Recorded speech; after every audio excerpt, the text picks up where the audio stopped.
हाय दोस्तों, मैं हूं अविनाश और हम लोग अभी पढ़ने जा रहे हैं सरफेस केमिस्ट्री। और ये आपकी चैप्टर नंबर 5 है और वीडियो नंबर 1 है। हम लोग टोटल 4 वीडियोस पढ़ेंगे इस पर्टिकुलर चैप्टर में। एंड सरफेस केमिस्ट्री क्या है? सरफेस केमिस्ट्री वो ब्रांच है केमिस्ट्री की जहां पर हम डील करते हैं उन फिनोमेना से जो सतहों पर होते हैं, सरफेसेस पर होते हैं, या फिर दो सतहों के इंटरफेसेस पर होते हैं जहां पर दो सतहें मिलती है। ठीक है, सतहें कहाँ कहाँ मिल सकती है? जैसे कि सॉलिड के ऊपर लिक्विड, लिक्विड के ऊपर लिक्विड, पानी पे तेल। ओके, और सतहें कहाँ मिल सकती है? सतहें मिल सकती है सॉलिड के ऊपर गैस, ओके, लिक्विड के ऊपर गैस, लिक्विड के ऊपर सॉलिड, कुछ भी हो सकता है। एक लिक्विड, एक solid, solid liquid, liquid liquid, liquid gas, solid gas, कुछ भी हो सकता है। सिर्फ एक चीज़ नहीं हो सकती, वो क्या है? दो गैसेस, क्योंकि गैसों की कोई सत्ता नहीं होती है, गैसों की कोई सरफेस नहीं होती है, राइट। उसके मॉलिक्यूल्स बहुत वीक होते हैं तो सतह नहीं होती है, तो गैसों के ऊपर हम सरफेस केमिस्ट्री को स्टडी नहीं करते हैं। ठीक है, हमारी रेगुलर लाइफ में हमें सरफेस केमिस्ट्री कहाँ देखने को मिलती है? हम इंजीनियरिंग एप्लीकेशंस पढ़ेंगे, पर रेगुलर लाइफ में आप देखेंगे कि जंग, जैसे जंग लगती है। अभी जंग क्या है? जंग is basically oxidation of metal. ठीक है, ऑक्सीजन की वजह से ऑक्सीजन रिएक्ट कर जाती है सरफेस ऑफ मेटल को, उसको हम जंग बोलते हैं। Oxidation of metal is basically surface chemistry phenomena, क्योंकि सतह पर होता है मेटल के अंदर। आप लोहे का बहुत बड़ा पीस लोगे, उसके ऊपर जंग लग गया तो उसकी सरफेस पर लगेगा ना, अंदर से काटोगे तो लोहे को थोड़ी कुछ हुआ है, राइट। तो सरफेस का फिनोमेना है। वैसे ही अगर आप देखोगे कि पत्तियों पे ओस की बूंद गिरती है, लाइक पानी और पत्ती, सरफेस, दो सरफेसेस अलग अलग। ये पता है, ये एक मकड़ी है, इसको बोलते हैं वाटर स्पाइडर। ये पानी पे चल पाती है, लिक्विड के ऊपर सॉलिड, राइट। सो ये भी सरफेस केमिस्ट्री का एप्लीकेशन है। मैं सिर्फ आपको जनरल बता रहा हूँ कि हमारी लाइफ में हम लोग बहुत सारी जगहों पर सरफेस केमिस्ट्री का यूज देखते हैं। इंजीनियरिंग एप्लीकेशंस में अगर मैं बोलूँ तो मेडिकल फील्ड में बहुत सारी एप्लीकेशंस हैं, क्रिस्टलाइजेशन में बहुत सारी एप्लीकेशंस हैं, और उसके अलावा आप जो कपड़े धोते हैं, ठीक है, कपड़े जो डिटर्जेंट का यूज़ करते हैं, वो सरफेस केमिस्ट्री का एग्जांपल है। सो विद दिस बैकग्राउंड हम आगे बढ़ते हैं एंड ये चीज़ें और क्लियर होती जाएगी। ठीक है, चलिए। सबसे पहले तो मुझे ये बताओ कि यार, ये जब हमारे पास ऑलरेडी इतनी सारी केमिस्ट्री अवेलेबल थी तो सरफेस की केमिस्ट्री की ज़रूरत क्यों पड़ी? मतलब ऐसा क्या सरफेस पे अलग हो जाता है कि तुमको उसको अलग से स्टडी करना पड़ेगा, है ना? मतलब केमिस्ट्री मतलब मॉलिक्यूल, एलिमेंट, यही सब। तो सरफेस पे भी वही वाले मॉलिक्यूल, एलिमेंट होंगे जो जनरली रहते हैं, तो सरफेस को अलग से स्टडी करने की क्या ज़रूरत है? ज़रूरत क्यों है मैं आपको बताता हूँ। ठीक है, ये मान लीजिए, ये हमारे पास एक सॉलिड है, ठीक है, ये सॉलिड की सरफेस है, ठीक है, और ये सॉलिड के अंदर का पार्ट है। अब ये सॉलिड की सरफेस पे कुछ मॉलिक्यूल्स होंगे, सॉलिड के अंदर भी कुछ मॉलिक्यूल्स हैं। अब इनमें से दो मॉलिक्यूल को देखते हैं। सबसे पहला मॉलिक्यूल हम देखते हैं ए। ठीक है, ये ए मॉलिक्यूल के आजू बाजू में जितने मॉलिक्यूल्स हैं, इस तरफ, इस तरफ, इस तरफ, ये इसको इस तरफ खींच रहा है, ये इसको इस तरफ खींच रहा है, ये इसको इस तरफ खींच रहा है। अल्टीमेटली इसको हर तरफ से कोई ना कोई खींचने वाला है, तो इसके ऊपर नेट फोर्स जो लग रहा है वो 0 लग रहा है। मतलब इसको कोई ज़्यादा नहीं खींच पा रहा है, ये अपनी जगह पर है, स्थिर है और अच्छा फील कर रहा है, राइट। इसमें कोई फालतू की एनर्जी नहीं है कि मुझे इधर जाना है, मुझे उधर जाना है। ही इज नॉट फीलिंग, इसको यहीं रहना है। लेकिन ये जो मॉलिक्यूल बी है, अगर आप इसको देखोगे तो इसमें इस तरफ तो खिंचाव हो रहा है, इस तरफ तो खिंचाव हो रहा है, इस तरफ तो खिंचाव हो रहा है, इस तरफ तो खिंचाव हो रहा है, इस तरफ तो खिंचाव हो रहा है, लेकिन ऊपर की तरफ कोई खिंचाव नहीं हो रहा है, राइट। तो अगर ऊपर की तरफ खिंचाव नहीं हो रहा है तो इस मॉलिक्यूल का नेट खिंचाव किस तरफ है? नीचे, सब मिला के। तो ये मॉलिक्यूल को ऐसा लग रहा है कि यार मुझे क्यों खींच के रखा है तुमने नीचे ना, I wanted to go up, मुझे ऊपर जाना है। तो ये मॉलिक्यूल बी जो है ये खुश नहीं है इस सरफेस पर, ठीक है, इसमें बहुत सारी एनर्जी है, इसको ऊपर जाने की इच्छा है। अभी क्या है कि एनर्जी को कुछ ना कुछ, मतलब इस एनर्जी की वजह से ये मॉलिक्यूल बी जो है, ये मॉलिक्यूल ए से अलग तरीके से बिहेव करता है। इसीलिए सरफेस के मॉलिक्यूल, मतलब मॉलिक्यूल बी, को अलग से स्टडी करने की ज़रूरत है। आगे से हम सरफेस के मॉलिक्यूल को मॉलिक्यूल बी बोलेंगे, तो आप लोग ध्यान रखिएगा, जब मैं मॉलिक्यूल बी बोल रहा हूँ तो बेसिकली मैं इस दुखी मॉलिक्यूल की बात कर रहा हूँ आगे के वीडियोस में। ठीक है, आगे बढ़ते हैं। ओके, तो अब हमने इतना डिफाइन कर लिया कि मॉलिक्यूल ए खुश है, मॉलिक्यूल बी खुश नहीं है।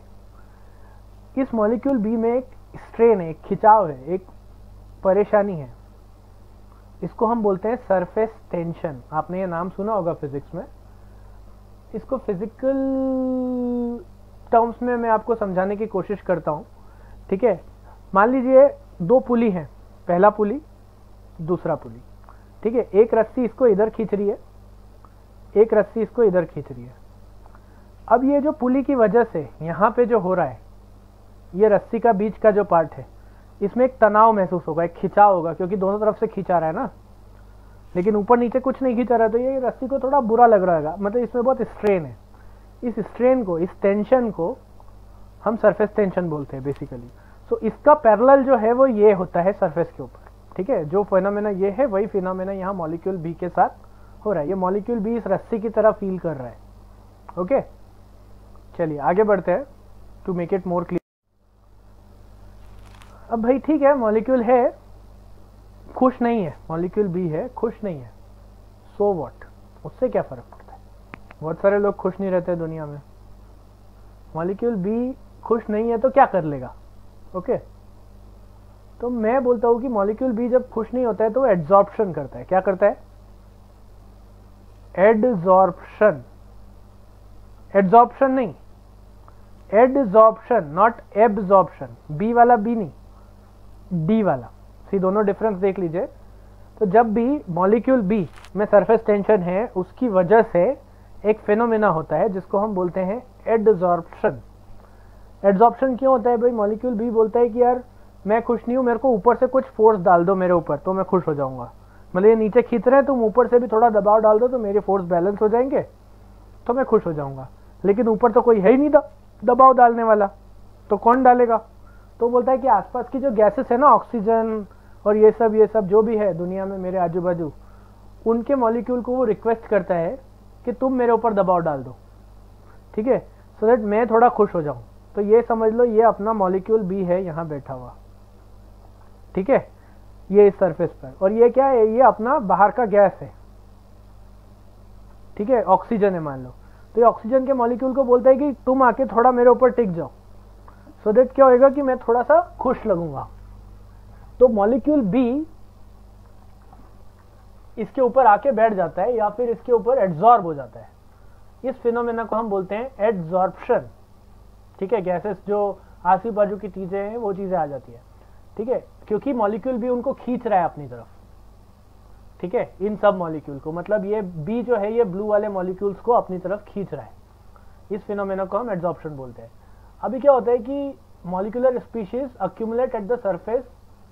अब जो ये वाली जो मॉलिक्यूलर स्पीशीज है जो इसके ऊपर आके अक्यूमुलेट हो रही है, इनको हम बोलते हैं क्या? एड्सॉर्बेट। जो एड्सॉर्ब हो रहा है और जो कर रहा है एड्सॉर्ब, उसको हम क्या बोलते हैं? एड्सॉर्बेंट। यहां तक क्लियर है? ओके, ठीक है। ये थोड़ा सा एक पार्ट है जिसको हम थोड़ा सा समझेंगे, जस्ट टू एक्सप्लेन यू कि इसमें थोड़े से थर्मोडायनामिक्स के प्रिंसिपल है। मैं ब्रीफ करूंगा, बहुत डिटेल में नहीं जाऊंगा, बट ये समझना जरूरी है कि एड्सॉर्प्शन जो प्रोसेस है वो स्पॉन्टेनियस है और एक्सोथर्मिक है। ओके, तो हम ये जानते हैं कि हम किसी भी प्रोसेस को हीट इक्वेशन के फॉर्म में रिप्रेजेंट कर सकते हैं, राइट। हीट इक्वेशन क्या होती है हमारी? हमारी हीट इक्वेशन होती है delta G equals to delta H minus T delta S. Delta G क्या है? Free energy. जो भी एनर्जी उस सिस्टम में है उसको हम डेल्टा जी बोलते हैं, ठीक है, उसको हम जी बोलते हैं। जी इज हमारा एनर्जी, फ्री एनर्जी, और delta G is change in free energy, क्योंकि वो प्रोसेस हुआ है, मतलब एड्सॉर्प्शन हुआ है, उसकी वजह से उस सिस्टम की एनर्जी में क्या फर्क पड़ा है, दैट इज डेल्टा जी।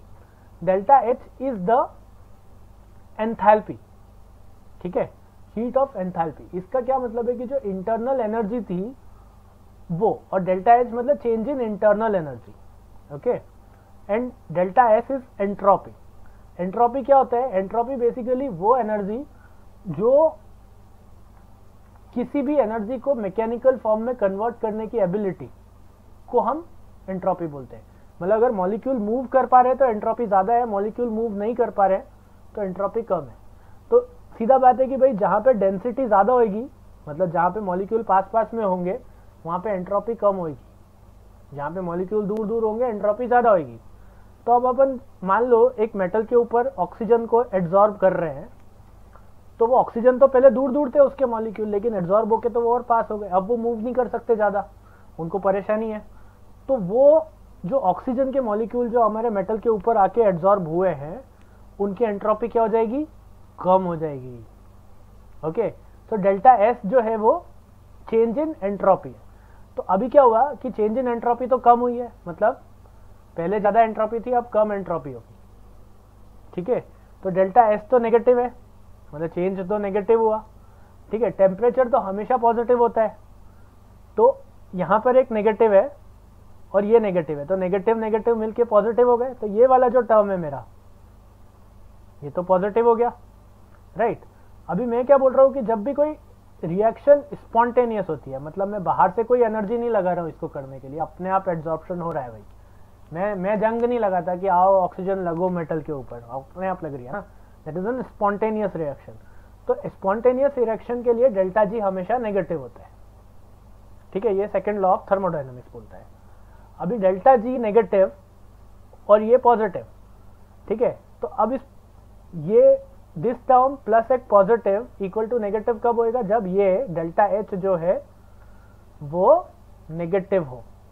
ठीक है, तो डेल्टा एच नेगेटिव होगा। डेल्टा एच नेगेटिव मतलब ये सिस्टम हीट को छोड़ रहा है, मतलब कि ये सिस्टम एक्सोथर्मिक है। एक्सोथर्मिक सिस्टम वो सिस्टम होता है जो एनर्जी रिलीज करता है, मतलब जब भी एब्जॉर्प्शन होगा तो एनर्जी बाहर निकलेगी। समझ गए, दिमाग में रख। ओके, तो ये होता है एब्जॉर्प्शन। एब्जॉर्प्शन स्पेसिफिक होता है और सिलेक्टिव होता है। आपने ये कभी देखा होगा, ये आपको मिलता है सिलिका जेल। ठीक है, सिलिका जेल आपके जूतों में, बैग में, इन सब चीजों में होता है। और आपको करना क्या होता है, ये बेसिकली मॉइस्चर को सोख लेता है। मॉइस्चर जितना भी अपने जूते होतों में गीला नहीं होता है। अभी सिलिका जेल की जगह कुछ और रख दिया तो वो नहीं सोखेगा, क्योंकि सिलिका जेल एक अच्छा एब्जॉर्बर है वाटर का, इसलिए हम सिलिका जेल रखते हैं। ऐसा मेटल के ऊपर ऑक्सीजन से ही जंग लग सकती है, ऐसा हर किसी चीज से जंग नहीं लग सकती, राइट। तो वही हमें करना है कि एब्जॉर्प्शन जो है वो एक स्पेसिफिक और सिलेक्टिव नेचर का होता है। हर किसी चीज का हर किसी चीज के साथ एब्जॉर्प्शन नहीं होता। इस कंक्लूजन को अभी हम रखते हैं एंड देन आगे बढ़ते हैं, हम शायद इस पर वापस आए। ठीक है, ओके। अभी नेक्स्ट फिनोमेना है डिसॉर्प्शन। डिसॉर्प्शन इज बेसिकली कुछ नहीं, वो एब्जॉर्प्शन का उल्टा है। ठीक है, मतलब एब्जॉर्प्शन मतलब मेटल के ऊपर एब्जॉर्ब होना, या किसी चीज का किसी चीज के ऊपर एब्जॉर्ब होना, और डिसॉर्प्शन मतलब उसको उस चीज से अलग होना। ओके, तो जनरली क्या होता है कि जो मॉलिक्यूल बी था ना हमारा, वो नाखुश मॉलिक्यूल, वो उसके ऊपर आके कुछ एब्जॉर्प्शन होता है, फिर वो धीरे धीरे वो इक्विलिब्रियम में आने लग जाता है, वो खुश होने लग जाता है कि हाँ ठीक है अभी मेरा फोर्स बैलेंस हो गया। अब उसके बाद वो क्या करता है कि इक्विलिब्रियम पे आने के बाद ऐसा नहीं कि एब्जॉर्प्शन बंद हो जाता है, इक्विलिब्रियम के आने के बाद कुछ मॉलिक्यूल्स जो एब्जॉर्ब हुए थे वो निकल लेते और कुछ नए मॉलिक्यूल आके एब्जॉर्ब हो जाते। तो दोनों प्रोसेसेस जनरली इक्विलिब्रियम में साथ में होती है। ठीक है, ओके। चलिए एक थोड़ा सा फन सोचते हैं, जो आपने बहुत बारी देखा है। आपने देखा है पानी की बूंद हमेशा गोल क्यों होती है? While drops of water are spherical. सोचो, देखिए क्या होता है, एक मेटल है, उसमें कुछ मॉलिक्यूल बी है, दुखी मॉलिक्यूल्स, ठीक है, जिनके ऊपर स्ट्रेन है। वो जो मॉलिक्यूल बी हैं, वो मॉलिक्यूल बी जो है अभी उनको, मतलब मेटल को क्या चाहिए कि वो सबसे कम से कम हो ना मॉलिक्यूल्स, मतलब जितने ज्यादा मॉलिक्यूल भी उतना ज्यादा सरफेस टेंशन। किसको चाहिए ज्यादा टेंशन, राइट? सबको कम टेंशन चाहिए। तो अभी क्या है कि सरफेस टेंशन ज्यादा है। अभी हमको ये मालूम है कि अगर कोई वॉल्यूम दिया हुआ है तो उसमें स्फीयर का वॉल्यूम सबसे कम होता है। For a given volume sphere का सरफेस एरिया सबसे कम होता है, स्फीयर का सरफेस एरिया सबसे कम होता है, इसीलिए पानी की बूंद स्फीयर में कन्वर्ट हो जाती है ताकि मॉलिक्यूल भी, उसमें ओवरऑल नंबर ऑफ मॉलिक्यूल भी कम हो जाए। कम नाखुश एलिमेंट, पानी की बूंद खुश। ओके, तो इसीलिए हर चीज जो नीचे गिरती है वो गोल होके गिरती है, पानी वानी, क्योंकि सरफेस टेंशन का इश्यूज है। अभी क्या है, अगर आप देखोगे कि मुझे एड्जॉर्प्शन अगर कम करना है तो इट मेक सेंस कि मैं गोल हो जाऊं, मुझे एड्जॉर्प्शन बढ़ाना है तो इट मेक सेंस कि जितना ज्यादा सरफेस एरिया कर सकूं उतना अच्छा एड्जॉर्प्शन। तो ज्यादा सरफेस एरिया किसका होता है, सिलेंडर का होता है फॉर द सेम वॉल्यूम। तो आप देखोगे कि जो रॉड्स एंड कार्बन रॉड्स और ये सब यूज होती है वाटर प्यूरीफायर में, जो पानी को एड्जॉर्ब करने के लिए, पानी में छुपी गंदगी को एड्जॉर्ब करने के लिए होती है, वो सिलेंड्रिकल होती है, राइट। तो let us move forward. Adsorption और एब्जॉर्प्शन में डिफरेंस क्या है? एब्जॉर्प्शन तो बचपन से सुनते आ रहे हैं ना हम लोग कि एब्जॉर्ब कर लेता है, ये एब्जॉर्ब कर लेता है, वो गंदगी एब्जॉर्ब कर लेता है, ऐसा हो जाता है, वैसा हो जाता है, राइट। एड्जॉर्प्शन ये नया चीज आ गया है, ये डी कहां से लग गया, बी की जगह पता नहीं चल रहा है, राइट। तो इनमें डिफरेंस पता करना जरूरी है। तो एक होता है आपका, जो बचपन में वो पट्टी से लिखते थे ना, उसमें एक स्पंज यूज होता था जिससे अपन पट्टी साफ करते थे। वो स्पंज क्या करता है, अपन पानी में डालते हैं ना तो उसमें सारा का सारा पानी उस स्पंज में घुस जाता है, बहुत सारा। वो होता है एब्जॉर्प्शन, बी वाला।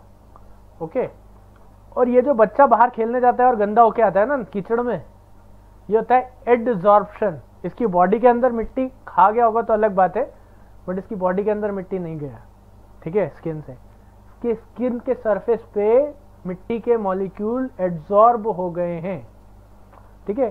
तो जब भी मॉलिक्यूल सरफेस पे होते हैं तो हम उसको एड्जॉर्प्शन बोलते हैं, जब भी मॉलिक्यूल अंदर घुस जाते हैं किसी भी एड्जॉर्बेंट के तो हम उसको एब्जॉर्प्शन बोलते हैं, ठीक है।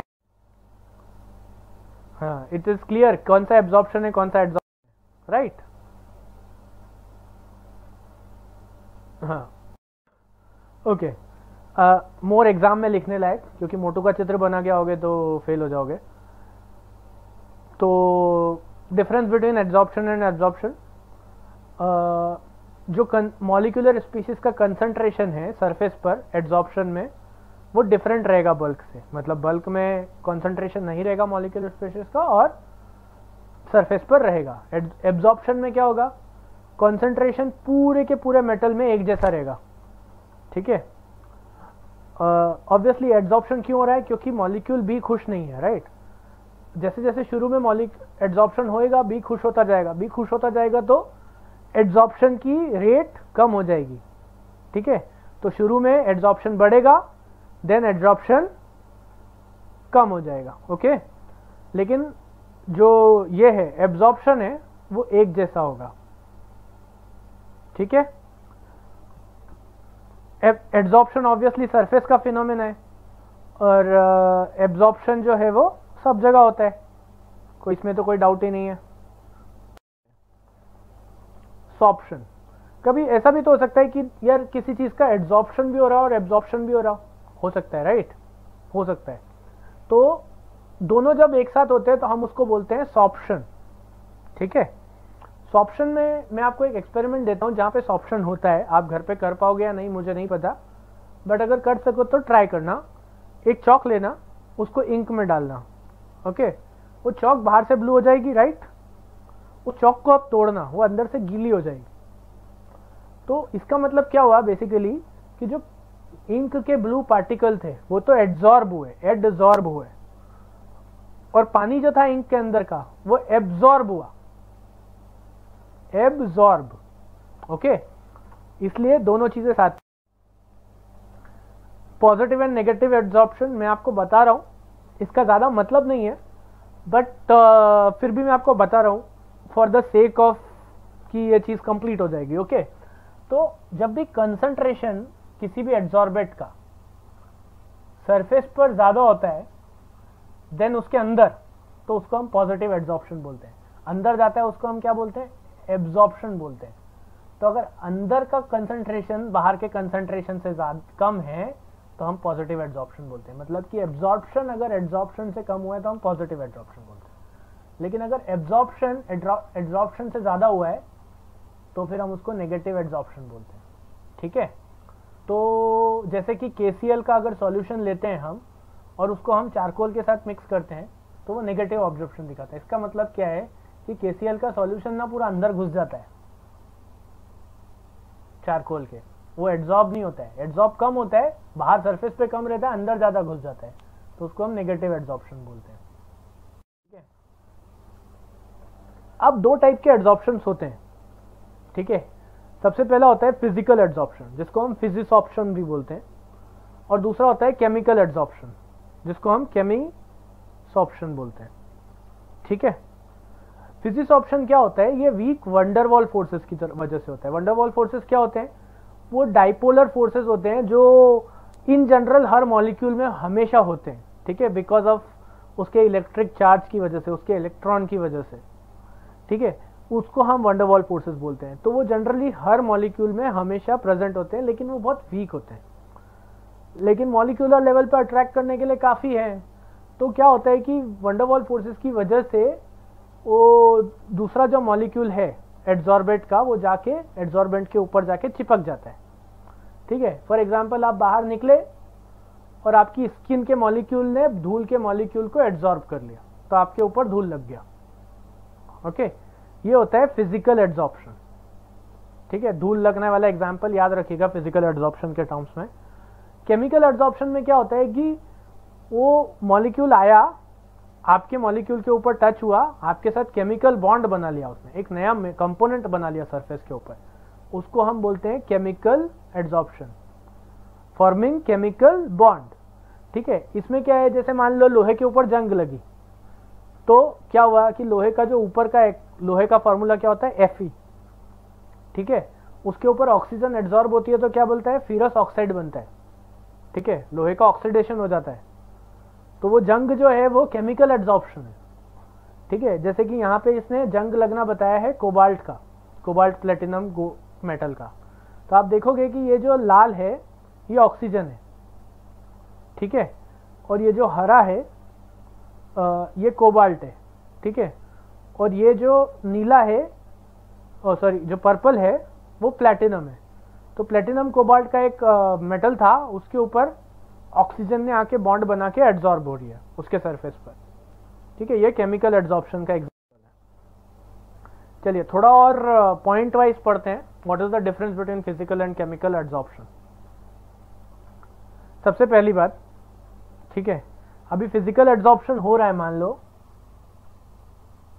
ठीक है, फिजिकल एड्जॉर्प्शन अगर हो रहा है तो वो ज्यादा स्पेसिफिक नहीं रहेगा, राइट। मतलब फिजिकल एड्जॉर्प्शन के लिए मुझे क्या चाहिए, वंडरवॉल फोर्सेस चाहिए, वो तो सब में होते हैं। तो फिजिकल एड्जॉर्प्शन तो किसी के भी साथ हो सकता है। मतलब एक लोहे का मेटल है, उसके ऊपर हाइड्रोजन ले आओ, नाइट्रोजन ले आओ, ऑक्सीजन ले आओ, कोई भी फिजिकल एड्जॉर्ब हो सकती है, क्योंकि आके बैठना ही तो है, राइट। लेकिन केमिकल एड्जॉर्प्शन जो है वो बहुत स्पेसिफिक है। केमिकल एड्जॉर्प्शन उसी के साथ होगा जिसके साथ बॉन्ड बन सकता है, अदरवाइज नहीं हो पाएगा। ठीक है, तो जैसे कि लोहे के ऊपर नाइट्रोजन से बॉन्ड नहीं बनेगा, क्योंकि नाइट्रोजन और लोहे का वैलेंस जो है वो मैच नहीं करते हैं। तो जब ऑर्बिटल वैलेंस मैच नहीं करते हैं, जब वो रूल फॉलो नहीं होते हैं, तो केमिकल बॉन्ड्स नहीं बनते हैं। दैट इज वाई हर किसी के साथ एड्जॉर्प्शन केमिकली नहीं हो सकता, कुछ ही चीजों का कुछ ही चीजों के साथ हो सकता है। ओके, अभी हम नेक्स्ट पढ़ेंगे कि फिजिकल एड्जॉर्प्शन में कोई इलेक्ट्रॉन ट्रांसफर नहीं होता। ठीक है, केमिकल एड्जॉर्प्शन में इलेक्ट्रॉन ट्रांसफर होता है, जिसकी वजह से बॉन्ड बनते हैं।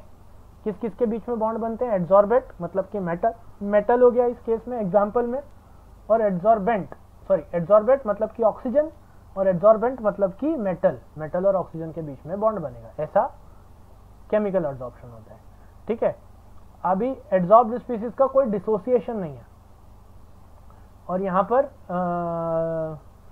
इसमें डिसोसिएशन इन्वॉल्व हो सकता है केमिकल एड्जॉर्प्शन में।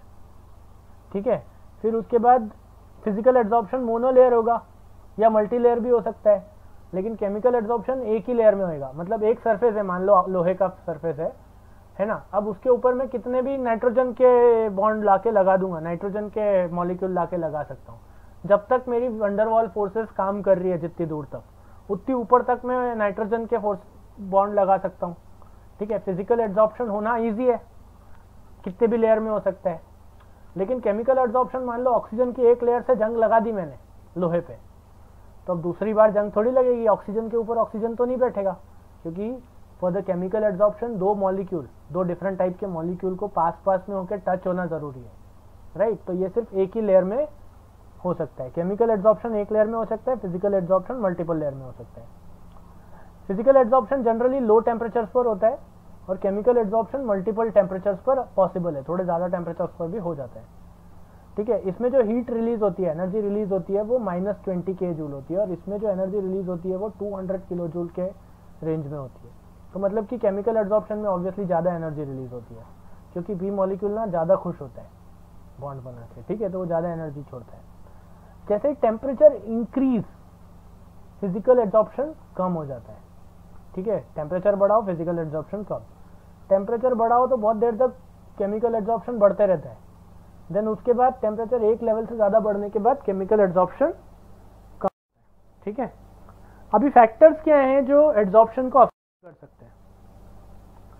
तो सबसे पहला फैक्टर हो गया टेम्परेचर, जो अभी हमने देखा कि भाई अगर तुम फिजिकल एब्जॉर्प्शन कर रहे हो तो एब्जॉर्प्शन शुरू में ज़्यादा रहेगा, जैसे जैसे टेम्परेचर बढ़ाओगे फिजिकल एब्जॉर्प्शन कम होते जाएगा, ठीक है। केमिकल एब्जॉर्प्शन कर रहे हो तो शुरू में केमिकल एब्जॉर्प्शन बढ़ेगा टेम्परेचर बढ़ाने से, फिर एक पॉइंट पे जाने के बाद कम होना शुरू कर देगा, ठीक है। प्रेशर, अगर एक कांस्टेंट टेम्परेचर रखा तो जैसे जैसे प्रेशर बढ़ाते जाओगे वैसे वैसे एब्जॉर्प्शन बढ़ते जाएगा, ठीक है। तो जैसे जैसे प्रेशर बढ़ाते जाओगे एब्जॉर्प्शन बढ़ते जाएगा, कितना बढ़ेगा वो हम आइसोथर्म्स में जाके देखेंगे। जनरली अगर टेम्परेचर कम रखा गया है तो प्रेशर का इम्पैक्ट ज़्यादा होता है, ज़्यादा टेम्परेचर पे प्रेशर थोड़ा कम इम्पैक्ट करता है, ठीक है। क्यूब,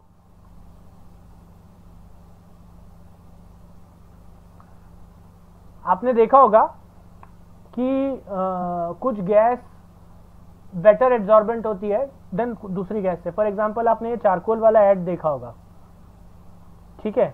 अब ये चारकोल वाले ऐड में आपने देखा होगा वो क्या बोलते हैं कि आपके चेहरे पे डर्ट लग गया, धूल मिट्टी लग गया और आपके चेहरे के पोर्स में घुस गया, तो आप चारकोल वाला अगर फेस वॉश लगाओगे तो चारकोल एक अच्छा एब्जॉर्बेंट है, तो वो आपके चेहरे की जो मिट्टी है उसको खुद से एब्जॉर्ब कर लेगा और आपके चेहरे से वो मिट्टी धूल निकल जाएगी। ये उनका पॉइंट है, इसलिए वो लोग ये प्रोडक्ट बना रहे हैं। आप यूज मत करने लग जाना, मुझे नहीं पता कि ये कितना इफेक्टिव है, पर चारकोल अगर सच में है इसमें होता तो टेक्निकली ये होना चाहिए, ठीक है। लेकिन एक अच्छा एप्लीकेशन में आपको बताता हूँ, जैसे कि चारकोल का फिल्टर, ठीक है। चारकोल से पानी को पास किया, पानी की जो धूल मिट्टी और चारकोल ने चिपका ली, नीचे साफ पानी आ रहा है, ठीक है। तो नेचर ऑफ एब्जॉर्बेंट के ऊपर डिपेंड करता है कि आपका एब्जॉर्प्शन कितना होगा, कम होगा ज्यादा होगा। जो अच्छे एब्जॉर्बेंट है वो ज्यादा एब्जॉर्ब करेंगे, ठीक है। सरफेस एरिया का हमने देखा ही था कि पानी वाले एग्जांपल में कि जितना कम सरफेस एरिया रहेगा उतने कम डिससेटिस्फाइड बी मॉलिक्यूल रहेंगे, उतना कम एब्जॉर्प्शन होगा। जितना ज्यादा सरफेस एरिया होगा उतने ज्यादा बी मॉलिक्यूल रहेंगे, उतना ज्यादा एब्जॉर्प्शन होगा। तो मान लो मैं एक लोहे का क्यूब लेता हूँ 1 किलो का और एक लोहे की बॉल लेता हूँ 1 किलो की, ठीक है। दोनों लोहे का लेना जरूरी है, वो भी सेम डेंसिटी। मतलब कि मैं बेसिकली 1 लीटर का बॉल ले रहा हूं और 1 लीटर का 1 मीटर क्यूब का ये ले रहा हूं और 1 मीटर क्यूब के जितने एरिया के बराबर स्फेयर ले रहा हूं।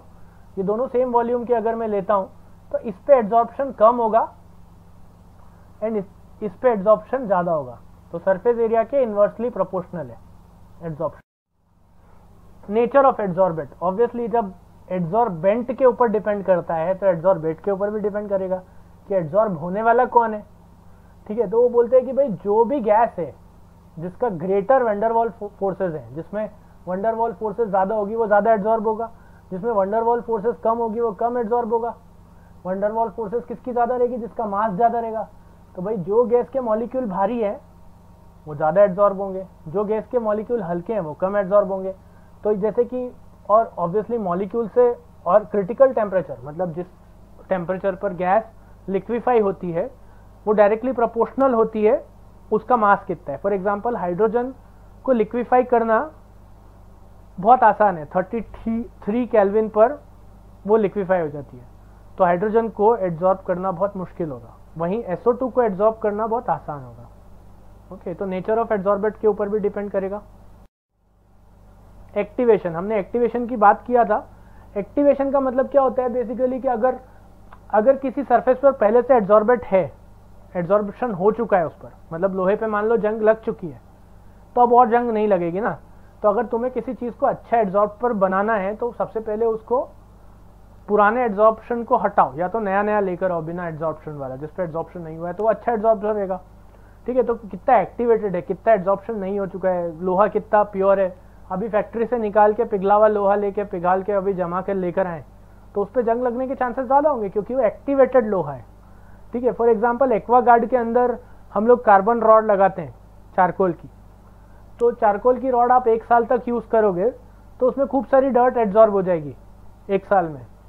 ठीक है, अभी आप एक एक्वागार्ड यूज़ कर रहे हो, एक्वागार्ड में एक चारकोल की रॉड है, उसमें खूब सारी डर्ट, 1 साल तक पानी पिया, अब डर्ट आ गई। अब वो क्या है, अब वो कार्बन रॉड में नया एब्जॉर्प्शन नहीं हो पा रहा है, तो आपका पानी गंदा आ जाएगा एक्वागार्ड से।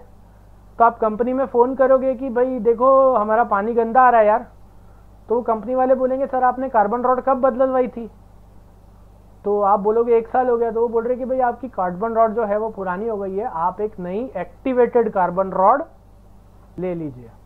ठीक है, जिसमें कोई अभी तक एड्सॉर्प्शन नहीं हुआ है, सो दैट आपका आरओ फिर से अच्छे से फंक्शन करने लग जाएगा। तो अभी तक हमने 6 चीजें देखी, temperature, pressure, nature of adsorbent, nature of adsorbent, nature of adsorber, and उसके अलावा हमने देखा कि एक्टिवेशन। तो ये सारे फैक्टर्स है जो जिसकी वजह से एड्सॉर्बेंट चेंज हो सकता है, लेवल ऑफ एड्सॉर्बेंट चेंज हो सकता है। Thank you. ये हुआ हमारा फर्स्ट वॉल्यूम कंप्लीट। इसके बाद हम नेक्स्ट चैप्टर्स में पढ़ेंगे, मतलब नेक्स्ट वीडियोस में इस चैप्टर के पढ़ेंगे हम आइसोथर्म्स एंड कुछ और प्रॉपर्टीज। सो मेरा ऐसा एस्टिमेशन है कि हम लोग अराउंड 4 लेक्चर्स में इसको ख़त्म कर पाएंगे। ठीक है, होप आपको समझ आया होगा।